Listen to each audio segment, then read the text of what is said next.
चलिए एक और बड़ी खबर आ रही है, उसके बाद हम राजीव के पास जाएंगे। महाराष्ट्र को लेकर कांग्रेस में भी हलचल तेज है और सोनिया गांधी ने कमलनाथ को बतौर ऑब्जर्वर नियुक्त किया है इस पूरे मामले पर नजर रखने के लिए।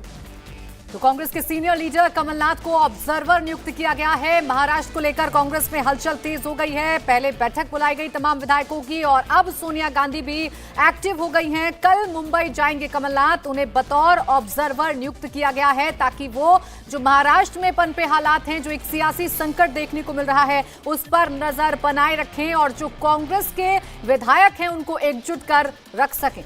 तो अब कांग्रेस के लिए सबसे बड़ी दिक्कत यह है कि उनको अपने यहां पर विधायक बचाने, क्योंकि जो हालात लग रहे हैं, सरकार गिरना एक अलग मामला है, अलग मसला है, लेकिन अपने विधायकों को बचा के रखना, अपने विधायकों को अपने पाले में रखना, यह सबसे बड़ा चैलेंज हो जा रहा है कांग्रेस के लिए। क्योंकि जिस तरह से शिवसेना में जो फाड़ नजर आ रही है, वैसे ही अगर फाड़ कांग्रेस में होती है तो कांग्रेस के अस्तित्व पर सवाल खड़ा हो जाएगा। क्योंकि बहुत अर्जे बाद एक तरह से कहीं ना कहीं पार्टिसिपेशन मिला है कांग्रेस को महाराष्ट्र में। वैसे में अगर जो भी हालात बने हैं महाविकास अघाड़ी सरकार में, ऐसे में कांग्रेस के लिए सबसे बड़ी चीज है कि किस तरह से अपने 44 विधायकों को साथ में रखे। क्योंकि क्रॉस वोटिंग तो कांग्रेस में भी हुई है, क्योंकि जो खबर है कि 3 जो विधायक थे जिन्होंने क्रॉस वोटिंग की थी एमएलसी के इस चुनाव में।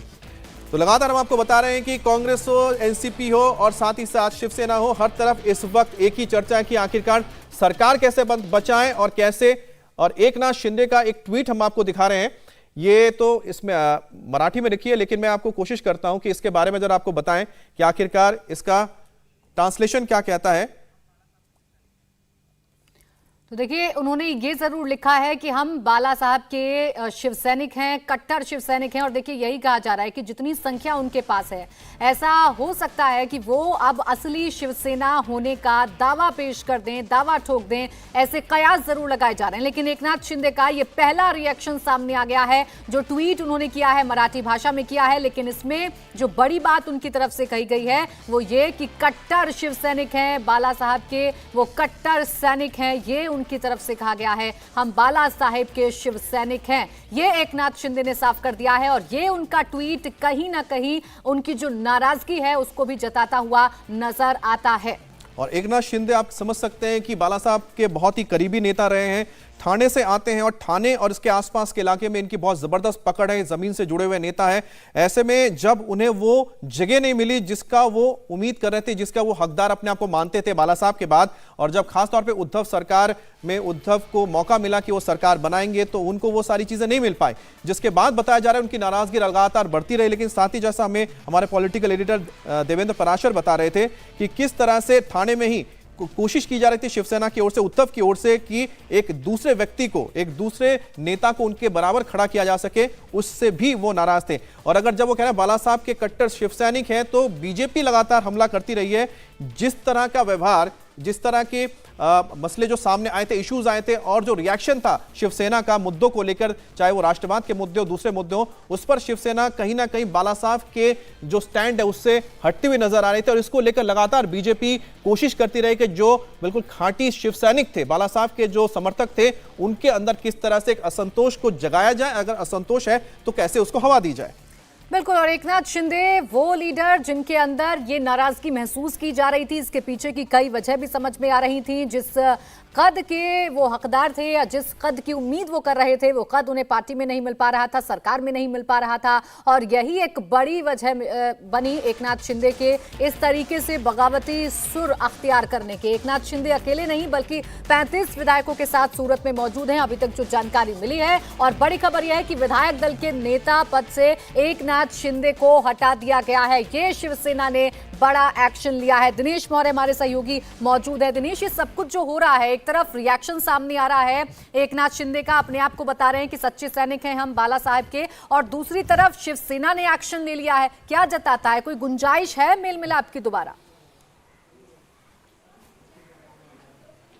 देखिए, शिवसेना के इस कदम के बाद एक तस्वीर तो साफ हो गई कि शायद अब शिवसेना को भी उम्मीद नहीं है कि एकनाथ शिंदे लौट आएंगे, क्योंकि देर रात से लगातार उनको और उनके साथी विधायकों को मनाने की कोशिश की जा रही थी। दूध तक भेजने का प्रस्ताव दिया गया, फोन पर मिलिंद नार्वे का संपर्क कर रहे थे, लेकिन जिस तरह से कड़ा रुख एकनाथ शिंदे ने अख्तियार किया था, उसी के बाद आज जो बैठक हुई, जो 14 विधायक मौजूद थे और जो तमाम सांसद मौजूद थे, उन सभी से बातचीत करने के बाद ये तय किया गया कि अब जो है एकनाथ शिंदे को विधायक दल के नेता के तौर पर हटा दिया जाए, क्योंकि पार्टी के लिए ये बहुत ही ज़्यादा उनकी इमेज भी डैमेज कर रही कि शिवसेना कितनी कमज़ोर हो गई है कि उनके ही विधायक अब लौट कर नहीं आ रहे, और इसीलिए ये फैसला लिया गया है। अब देखना है इसके बाद एकनाथ शिंदे का क्या रुख होता है, लेकिन जो ट्वीट करके उन्होंने कहा है तो एकनाथ शिंदे भी जो है वो अपने स्टैंड पर अड़े हुए हैं, तो शायद अब समझौते की जो थोड़ी बहुत उम्मीद लग रही थी वो शायद अब नहीं होगी। लेकिन फिर भी हमें आधिकारिक तौर पर थोड़ा इंतजार करना होगा कि शिवसेना की तरफ से क्या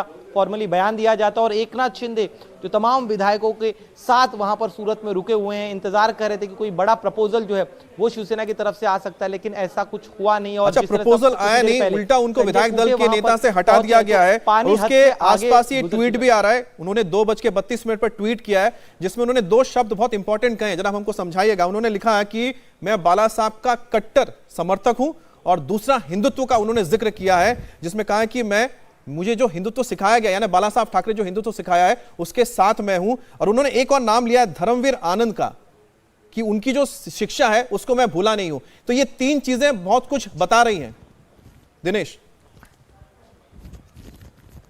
जी बिल्कुल, देखिए मैं आपको सिलसिलेवार तरीके से तीनों चीज़ों के बारे में बताता हूँ। ये जब से सरकार बनी है, इस सरकार पर आरोप यही लग रहा है, खास तौर पे उद्धव ठाकरे पर आरोप लग रहा है कि उन्होंने अपने कट्टा हिंदुत्ववादी जो छवि है उससे समझौता कर लिया है। एक वर्ग विशेष को वो जो है अपीस करने की कोशिश करते हैं, तो उसे लेकर वो कह रहे हैं, तो हिंदुत्व का मुद्दा उन्होंने उठाया। इसके साथ ही में बाला साहब के जो विचार थे, फिर चाहे सत्ता को लेकर हो, सत्ता को लेकर कभी भी मजबूर नहीं थे, हमेशा सत्ता को अपने ठोकरों पर रखते थे बाला साहब ठाकरे, ये उनका एटीट्यूड था। लेकिन मौजूदा सरकार में क्या हो रहा है यहाँ पर जो है, और साथ ही में अपने स्वाभिमान से भी बाला साहब ठाकरे ने कभी भी समझौता नहीं किया। लेकिन इस सरकार में एकनाथ शिंदे का जो कद था, उस कद को जो है छोटा करने की कोशिश की जा रही थी। जो हमारे सूत्र बता रहे कि एकनाथ शिंदे 2014 में जब सरकार इनकी बनी थी, उस दौरान उनका कद काफी बड़ा था। खासतौर पर जब ये भी सरकार बनी तब भी शिवसेना के सबसे उद्धव ठाकरे के सबसे करीबी नेता एकनाथ शिंदे थे। लेकिन पिछले कुछ समय में एकनाथ शिंदे को जो है साइडलाइन करने की कोशिश की जा रही थी।